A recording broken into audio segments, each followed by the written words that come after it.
경외감이 진정한 신앙의 핵심인 줄로 믿습니다. 경외감이 진정한 신앙의 핵심인 줄로 믿습니다. 이게 무슨 말이냐면요, 직면은 경외감을 유발하는 가장 중요한 경험이라는 거예요. 직면은 경외감을 유발하는 가장 중요한 경험입니다. 여러분, 고개를 들어서 저를 좀 봐주세요. 제가 목사예요. 그런데 목사이자 사람입니다. 한 집의 가장이고 한 부인의 남편이고 한 집의 아들이기도 합니다. 밥 세 끼를 먹어야 되고요, 노여울 때도 있고 슬플 때도 있고 기쁠 때도 있고 몸이 아플 때도 있습니다. 그런 목사가 70을 먹을 때까지 한결같이 십자가 복음을 들고 좌로나 우로나 치우치지 않는다? 쉬워요? 어려워요? 어려워요. 사랑하는 장모님 여기 계십니다. 안수 집사로 지내면서 신앙생활 잘하셨기에 하나님이 인정하시고 담임 목사가 인정하고 성도들이 인정해서 장로를 세웠습니다. 장로가 되면 모든 신앙의 노정을 끝낸 게 아니에요. 장로가 되신 이후 명예스럽게 존경받는 장로로 사시기 위해서는 내 신앙의 삶의 모습이 좌로나 우로나 치우치지 않고 십자가 도 위에 서야 하는 겁니다. 권사님 마찬가지고 안수집사님 마찬가지고 모태신앙 마찬가지입니다. 문제는 태생상 죄인이고 많은 시간을 세상에서 보내는 우리가 하나님 아버지를 스스로 섬기고 스스로 조심하고 스스로 올곧게 믿음의 길을 유지하는 것이 너무나 어렵다는 거예요. 그래서 반드시 목사에게는, 신자에게는 거룩하신 하나님을 향한 경외감이 있어야 됩니다. 경외감 안에는 사랑하는 감정이 들어있고요, 경외감 안에는 그분을 향한 두려움이 들어있습니다. 내가 그분 앞에 올곧게 서지 못했을 때 내 일상의 삶과 내 가정에 일어날 수 있는 많은 이야기들에 관하여 경책하고 두려워하는 감정, 그것이 바로 경외감입니다. 그래서 목사에게도 경외감이 필요하고 성도들에게도 경외감이 필요하고 교회에도 경외감이 필요하고, 이 경외감이 살아날 때 비로소 그 교회는 빛과 소금의 사명을 감당하게 되더라는 것이죠. 이 경외감이 어디서 나올까요? 어떻게 하면 이 경외감을 장착할 수 있을까요? 목사가 설교를 하면 소리를 고래고래 지르면 없던 경외감이 생길까요? 그렇지 않습니다. 피조물은요, 조물주를 만날 때, 사람은 신을 만날 때, 성도는 하나님 아버지를 인격적으로 만날 때 그 장소에서 나도 모르게 소름 끼치는 경외감을 경험하게 됩니다. 세상을 살다 보면 막 나가고 무례하고 폭력적인 사람을 만났을 때 우리가 그렇게 말하잖아요. 당신 눈에 뵈는 게 없구만, 이렇게 얘기하잖아요. 눈에 뵈는 게 없죠. 사람들이 인생을 살면서 사회생활하면서 눈치 보느라 멋있는 척 하느라 눈에 뵈는 게 있는 것처럼 행동을 하지만 사실 우리는 뼛속까지 죄인인지라 눈에 뵈는 게 없는 사람이에요. 누구밖에 안 보이는 줄 아십니까? 내 눈에는 나밖에 안 보여요. 나를 중심으로 우주가 움직여요. 이게 인생의 민낯입니다. 하물며 우리가 신앙생활을 하면서 눈에 뵈는 걸, 그 모습을 유지하고 신앙생활을 하는 거 쉽지 않아요. 십자가 앞에서도 나를 드러내고 십자가 앞에서도 하나님을 뒤로 제껴놓고 살아가는 목회자와 신자가 많아질 수밖에 없다는 겁니다. 반드시 목회자와 신자는, 교회는 하나님 앞에 서야 하고 하나님을 만나야 합니다. 거기서 뭐가 생겨요? 비로소 경외감이 생기는 것이죠. 하나님은 사람이 만든 분이 아니십니다. 태초부터 계셨고 이 우주와 사람을 창조하신 유일하신 하나님이 우리가 섬기는 신이십니다. 그러니까 그 신이 당신을 드러내시고 당신을 만나는 일을 우리 스스로가 해결한다, 이거 말이 안 되는 거예요. 신은 누가 입증을 해야 되냐면 신이 신을 입증하셔야 돼요. 신은 어떻게 만나야 되냐면 신이 당신을 드러나심으로 말미암아 우리가 신을 만나는 거예요. 저는 성경을 연구하면서 이와 같은 원리가 작동되고 있을까 궁금했고, 제가 내린 결론은 여전히 하나님은 일하신다는 결론을 냈습니다. 하나님이 천지를 창조하시고 아담과 하와를 만드셨고 그들에게 에덴 동산을 선물로 주셨죠. 그들은 범죄했고 그들은 도망다니기 시작했습니다. 그때 어떤 일이 벌어졌죠? 하나님이 아담과 하와를 찾아가셨습니다. 뭐라고 말씀하셨습니까? 아담아, 아담아, 네가 어디에 있느냐? 누가 자기를 드러내셨어요? 신이 스스로 자기를 드러내셨어요.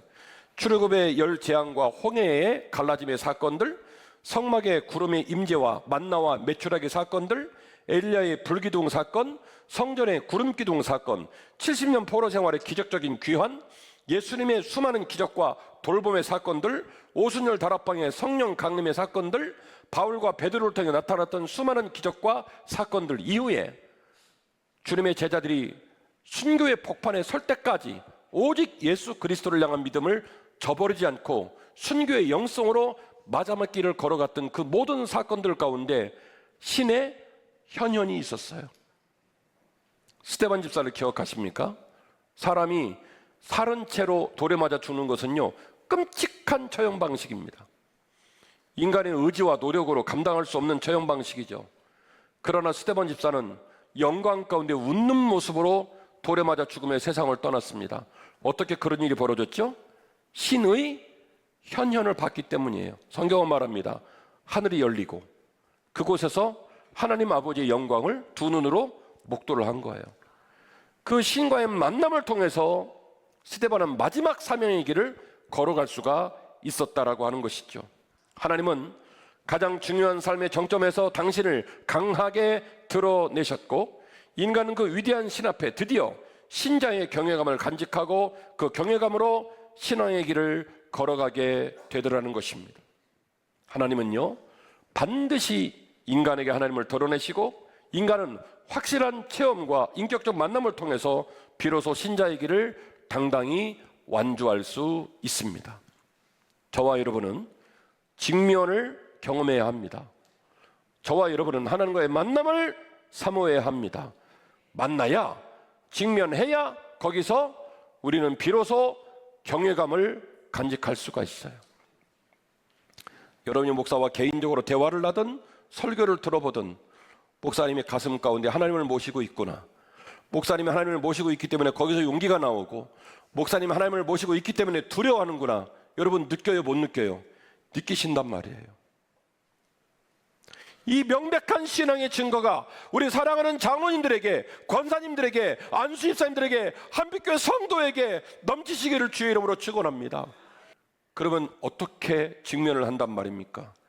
과연 어떻게 하나님을 만난단 말입니까? 하나님은 여전히 일하시는 줄 믿으시기를 바랍니다. 하나님은 여전히 일하시는 줄 믿으시기를 바랍니다. 그 하나님이 우리 교회의 주인이시고 그 하나님이 지금도 우리 교회를 이끌어 가시는 줄 믿으시기를 바랍니다.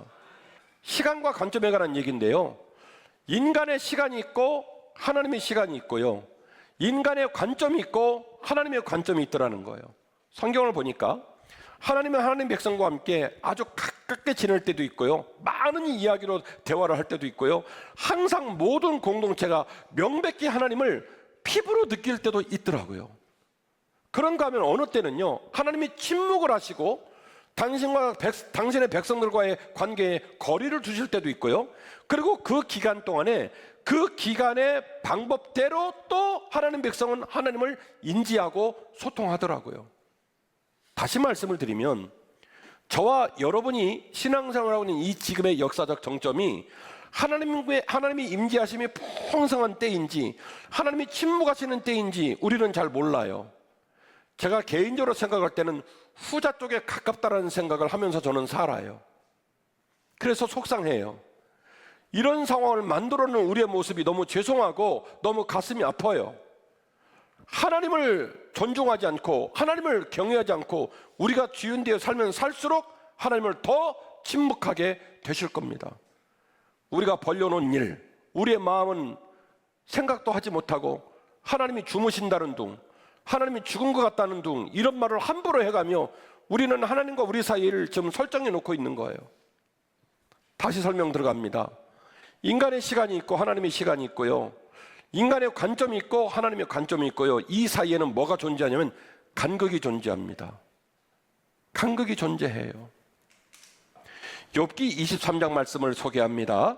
욥기 23장 8절 말씀인데요. 그런데 내가 앞으로 가도 그가 아니 계시고 뒤로 가도 보이지 아니하시며 그가 왼쪽에서 일하시나 내가 만날 수 없고 그가 오른쪽에서 돌이키시나 배울 수가 없도다. 이게 누구 얘기냐면 욥 얘기예요. 자, 욥은 말합니다.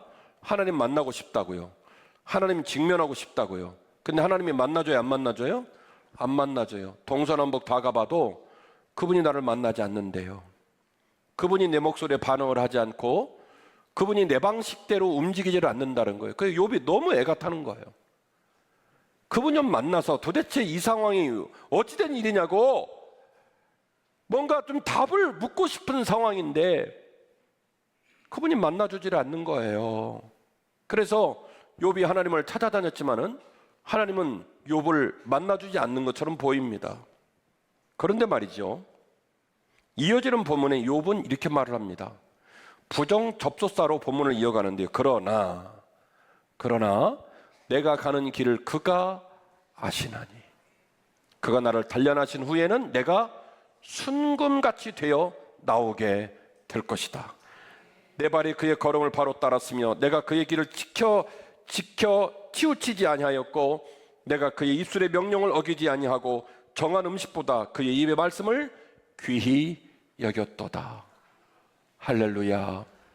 욥은요 하나님의 시간이 따로 있고 내 시간이 따로 있더라는 걸 고백하는 거예요. 하나님 관점과 내 관점이 다를 수 있다는 것을 인정하는 거예요. 과연 욥이죠. 여러분, 욥이 왜 그런 고난을 당했습니까? 사단이 세상을 두루두루 돌아보고 왔다는 거예요. 근데 하나님이 욥을 얼마나 자랑스러워하시고 사랑하셨는지 차마 말을 못 참고 누가 먼저 말을 꺼냈냐면 하나님이 먼저 말을 꺼내버렸네요. 야, 너 욥 봤냐? 내가 걔를 사랑해. 걔가 굉장히 의로운 사람이야. 걔는 믿음의 원형이다. 그러니까 사단이 뭐라고 합니까? 에이, 그거야 하나님이 복 줘서 그러죠. 자식의 복을 주시고 물질의 복을 주시고 건강의 복을 주시고 범사의 복을 주니 아니 그렇게 복을 주는데 하나님 안 섬기는 사람이 어디 있겠냐고 그렇게 얘기를 합니다. 하나님 말합니다. 아니거든. 내 아들 욥은 그런 애가 아니야. 내가 사랑하는 김진호 목사는 그런 목사 아니야. 내가 사랑하는 한빛교회 장로들은 그런 장로 아니야. 너 가서 그 친구 목숨 빼놓고 다 건드려봐. 네 발 맞다나 어떻게 되는지. 그러다가 욥이 이 어려움을 당한 거예요. 욥은요 그 모든 당하는 고난을 지금 스스로 감당할 수 있어요, 없어요? 감당이 안 돼요. 죽겠어요. 그러니까 동서남북 다니며 막 하나님을 만나달라고 난리를 치는 거죠.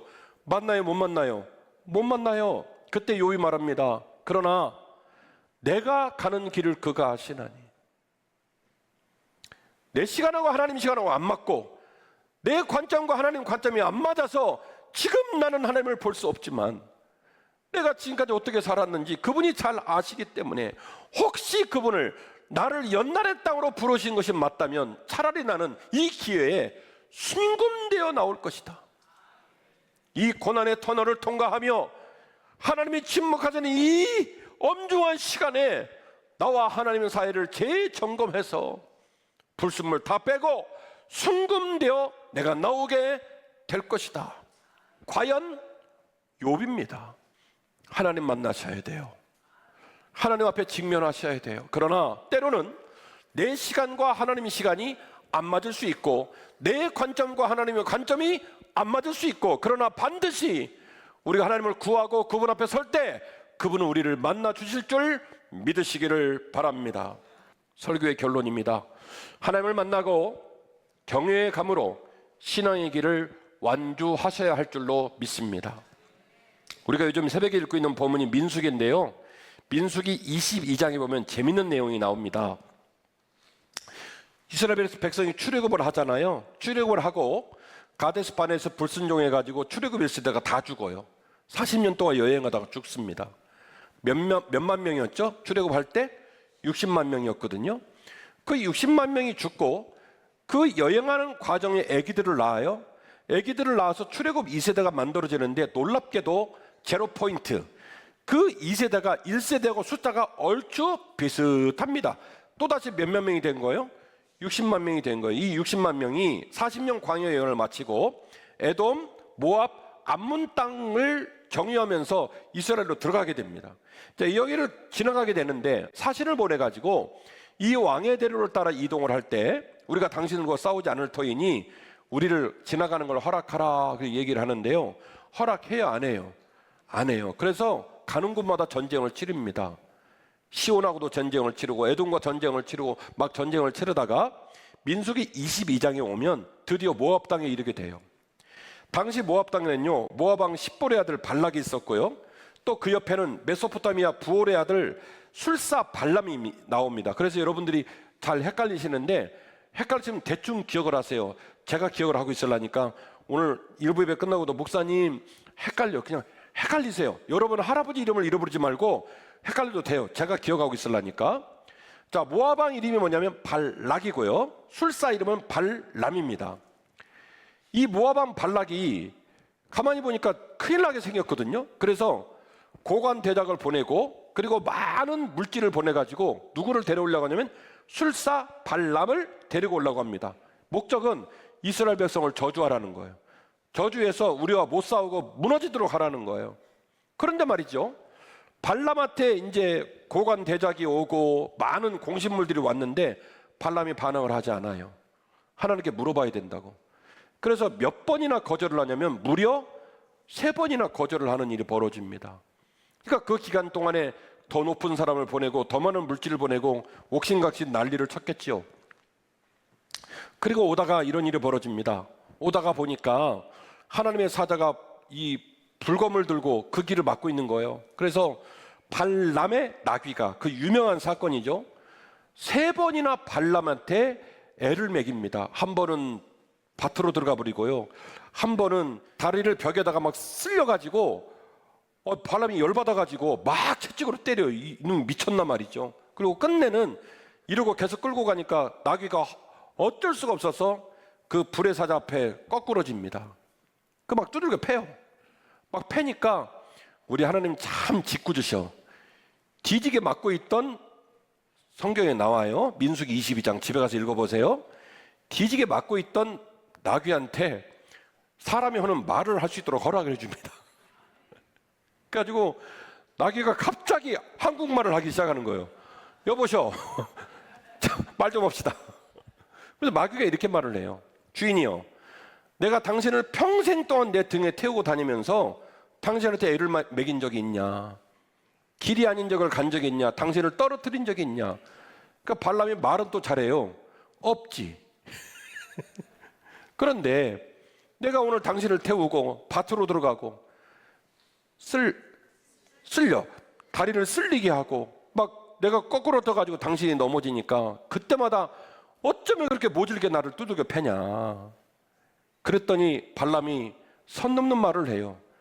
천만 다행인 줄 알아 이놈아. 내가 채찍이 있어서 너를 때렸지 칼이 있었으면 목을 베어 죽였을 거야. 이렇게 얘기를 하죠. 그러자 천사가 말을 이어갑니다. 당신 참 어리석고 모진 사람이다. 당신 나귀가 죽기 전에 당신 내 칼에 당신 목이 달아날 뻔했어. 근데 나귀가 당신을 살린 거야. 정신 똑바로 차려. 그래서 발람이 깜짝 놀라게 되는 거죠. 그리고 가서 발락을 만나고, 발락 만나고 저주를 시키라니까 또 발람이 저주했겠어요, 축복했겠어요? 축복을 하네요. 남한산성에서 시켰더니 축복을 해. 아니다 해갖고 또 청계산 데려가고 청계산 데리고 올라왔더니 또 축복을 해. 그랬더니 안 되겠어 또 북한산 데려갔더니 또 축복을 해. 나중에 발락이요, 허다하되 뭐라고 말을 하냐면 제발 이제는 아무것도 하지 말라고. 저주도 하지 말고 축복도 하지 말고 입 다물으라고. 재밌죠? 이 이야기를 하느라 성경을 무려 석장을 씁니다. 석장을. 여러분 보니까 지금 엄청 많은 얘기가 있죠? 주변이 난리가 나고 막 하나님이 지금 주무셔요? 일하셔요?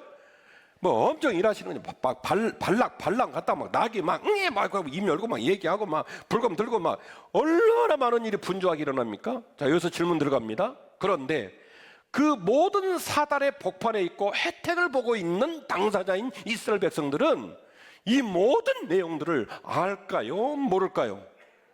몰라. 하나님이 주무시는지, 마실을 간 건지, 휴가를 가신 건지 아무 생각이 없는 거예요. 근데 하나님은 그 와중에도 당신의 백성의 갈 길을 위하여 빅픽처를 그리고 발락의 역사를 통해, 발람의 역사를 통해, 심지어 나귀의 역사를 통해 지금도 분주하게 일하고 계시더라는 것이죠. 로마서 1장 16절입니다. 내가 복음을 부끄러워하지 아니하노니 이 복음은 모든 믿는 자에게 구원을 주신 하나님의 능력이 됨이니라. 먼저는 유대인에게요, 그리고 헬라인에게로다. 유대인 헬라인이라는 말은 무슨 말이냐면 모든 사람에게 차별이 없다는 거예요. 나는 복음을 부끄러워하지 않는다. 내가 복음을 들고 다니다 보니까 세상 사람들이 나를 힘없는 자로 여기고, 나를 저 어디 끝발이 사람으로 여기고, 나를 함부로 하고 오해하고 속상해 할 때도 있는데, 나는 그래도 복음을 부끄러워하지 않을 것이다. 왜냐하면 이 복음은 모든 믿는 자에게 구원을 주시는 하나님의 능력이 되기 때문에. 제가 오늘 설교의 서두에 뭐라고 말씀을 드렸냐면, 우리가 하나님을 만나야 되는데, 우리가 하나님을 직면해야 되는데 그 책임과 그 주체자가 누구시라고요? 아이러니하게도 우리가 아니라 하나님이에요. 그분은 그분의 시간과 그분의 관점 속에서 지금도 일하고 계시고 반드시 우리를 찾아오실 줄 믿으시기를 바랍니다. 바울은 이 사실을 말하는 거예요. 복음은 모든 믿는 자에게 구원을 주시는 나의 능력이다. 이게 아니라 하나님의 능력이 되기 때문이라는 거예요. 나는 약하고 내 시간과 하나님의 시간이 간극이 있고 내 관점과 하나님 관점이 간극이 있어. 그 모든 걸 다 알 수는 없지만, 그러나 하나님 아버지께서 우리를 만나 주실 때에 구원을 주시는 능력을 그분이 주시기 때문에 나는 복음을 부끄러워하지 않겠다는 거예요. 복음에는 하나님의 의가 나타나서 믿음으로 믿음에 이르게 하나니 기록된 바 오직 의인은 믿음으로 말미암아 살리라. 아멘. 지금 어디를 인용하고 있냐면요, 방금 제가 소개한 하박국서 2장 4절 말씀을 인용하는 거예요. 오직 의인은 믿음으로 말미암아 살리라라는 하박국의 고백이 아니라 누가 명령한 거예요? 하나님이 하박국에게 명령한 거예요. 얘야, 슬퍼 울지만 말고 성루에서 고함만 지를 일이 아니라 오직 의인은 어떻게 하라고요? 믿음으로 말미암아 살아야 해. 이 사실을 로마서 1장 17절에서 사도 바울이 우리에게 증거하는 거예요. 김 목사야, 이 장로, 김 장로, 최 장로, 박 권사, 김 집사, 오직 의인은, 믿음의 사람은 뭘로 살아야 된다는 거예요? 믿음으로 살아야 한다는 거예요. 바라옵기는 저와 여러분 모두가 하나님의 사람 되기를 원합니다. 하나님 꼭 만나기를 원합니다. 하나님을 직면하기를 바랍니다. 그리고 그 만남을 통한 경외함 속에서 남은 삶을 믿음으로 걸어가시기를 주의 이름으로 축원합니다.